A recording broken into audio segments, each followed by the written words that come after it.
Olá a todos. O trabalho em questão trata sobre prevenção e recuperação de falhas, monitoramento, manutenção e recuperação. E ele foi estruturado de acordo com as definições presentes nas definidas pela PROC para o referencial teórico, a identificação das falhas e seus impactos, as estratégias para evitar ou reduzir as falhas e as estratégias de recuperação, concluindo com a aplicação dos conceitos a um estudo de caso realizado sobre o processo de logística reversa de produtos impróprios da empresa General Mills Brasil Alimentos. Identificação de falhas e seus impactos. É importante destacar que as falhas são inerentes ao processo e, por isso, as organizações tentam diminuir os seus impactos. Para isso, é necessário que elas identifiquem quais são as falhas existentes ou potenciais dentro da empresa. Dentre as fontes de falhas mais comuns, temos o suprimento, as pessoas, o ambiente organizacional, a tecnologia e as instalações da empresa, projeto, clientes e perturbações ambientais. As falhas relacionadas ao suprimento correspondem às falhas quanto ao tempo de entrega do produto e à qualidade deste. As pessoas, por sua vez, tornam-se fontes de falhas quando uma função deixa de ser cumprida devido à ausência de pessoal-chave ou quando cometem enganos, os quais podem ser erros quando não há intenção consciente e violação quando há intenção consciente. O ambiente organizacional também pode ser fonte de falhas quando seus processos possuem gargalos ou quando uma capacidade insuficiente para o fornecimento nos momentos de pico. A tecnologia e as instalações da organização podem ser fontes de falha também, quando há falhas de sistemas, de máquinas, equipamentos e prédios de uma operação. Já o projeto pode ser fonte de falhas quando sua implantação apresenta falhas não identificadas durante o planejamento. Quanto aos clientes, também podem ser fontes de falhas quando utilizam um produto de maneira errada, devido à falta de informação ou treinamento necessário por parte da empresa. Por fim, as perturbações do ambiente, por sua vez, dizem respeito às transformações que ocorrem no ambiente externo e que podem afetar a empresa, como as mudanças políticas e econômicas e catástrofes naturais. Ainda sobre identificação das fontes e falhas, podemos verificar a probabilidade com que elas podem ocorrer. Essa probabilidade pode ser construída através de estimativas objetivas ou subjetivas, normalmente sendo uma combinação entre as duas abordagens. Dentre as estimativas objetivas, destacamos a taxa da falha, que identifica a frequência com que a falha ocorre, a confiabilidade, que mede as chances de ocorrência de uma falha, e a disponibilidade, que diz respeito ao tempo operacional disponível, e o útil, deixado após levar em consideração as falhas. Quanto às estimativas subjetivas, por sua vez, dizem respeito àquelas falhas que são difíceis de mensurar ou que não possuem dados históricos suficientes para uma análise objetiva. Porém, ainda assim, utiliza-se de mecanismos racionais para averiguar as falhas como modelos de gestão de qualidade. Para analisar o impacto, utilizamos a análise efeito e modo de falha, a qual permite identificar fatores provocadores de falhas e, assim, identificar as falhas antes que elas aconteçam. Esta análise é construída através de uma avaliação quantitativa, contendo a probabilidade da falha ocorrer, a consequência e a probabilidade de ser detectada antes de afetar o cliente. O resultado será um número de prioridade de risco. Identificadas as falhas, suas probabilidades e seus impactos, pode ser traçado estratégias para evitá-las ou reduzi-las. Assim, a essas estratégias chamamos de estratégias de prevenção, que podem ser classificadas em estratégias de redundância, de proteção ou de manutenção. A redundância é a duplicação ou mesmo a triplicação de algumas partes de um processo ou um sistema no caso de um componente falhar, como é o caso de servidores de backup dentro das empresas. A proteção refere-se aos mecanismos que possam diminuir falhas humanas e baseiam-se no princípio de Poka-Yoke. A manutenção refere-se à prevenção das instalações físicas da empresa e podem ter caráter corretivo, preventivo ou preditivo. Chamamos de manutenção corretiva aquela que é feita quando a falha ocorre. Já a manutenção preventiva requer paradas planejadas para a manutenção com o intuito de reduzir ao máximo paradas emergenciais devido às falhas.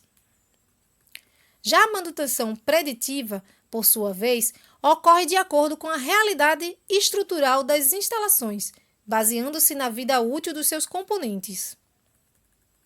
Ainda há a manutenção produtiva, total, a qual seria uma difusão entre a manutenção preventiva e a manutenção preditiva, pois visa a otimização dos recursos através de uma maior participação dos operadores na manutenção e, consequentemente, a diminuição no número de paradas na produção. Dividimos as estratégias de recuperação entre aquelas feitas antes do cliente perceber a falha e aquelas feitas após o cliente experimentar os efeitos negativos da falha. Quando ocorre antes do cliente perceber a falha, chamamos de atenuação, ou seja, aqui busca-se a redução dos impactos de uma possível falha. O planejamento da atenuação envolve a identificação dos riscos e das ações para atenuá-las, expressos através de documentos ou protocolos. A atenuação econômica corresponde a uma proteção financeira em caso de falhas. A contenção espacial trata-se da atenuação física, através da separação entre a falha e o resto da cadeia de suprimento. A contenção temporal busca atenuar os efeitos da falha ao longo do tempo, através de uma prevenção precoce. Já a redução do prejuízo diminui os impactos catastróficos da falha ao remover os recursos que seriam diretamente impactados por ela. A substituição, por sua vez, assemelha-se como uma estratégia de redundância, pois prevê um componente substituto para compensar a falha. Quando o cliente percebe a falha, é quando surgem as reclamações, e a partir dessas, a empresa deve buscar uma recuperação de sua imagem, portanto, do valor entregue ao cliente. Para isso, a empresa deve aprender com suas falhas, sendo possível através de uma abordagem sistêmica para descobrir a origem da falha, estabelecer as ações necessárias para informar, conter e acompanhar as consequências da falha. Aprender a encontrar a causa da origem da falha e evitar que ocorra novamente, bem como planejar para evitar que a falha ocorra no futuro. Para relacionar os conceitos de gerenciamento ao risco com a realidade empresarial, fizemos um levantamento de um processo logístico referente à logística reversa de produtos vencidos da empresa General Mills e, posteriormente, o relacionamos com os conceitos apresentados no referencial teórico. Analisando o processo.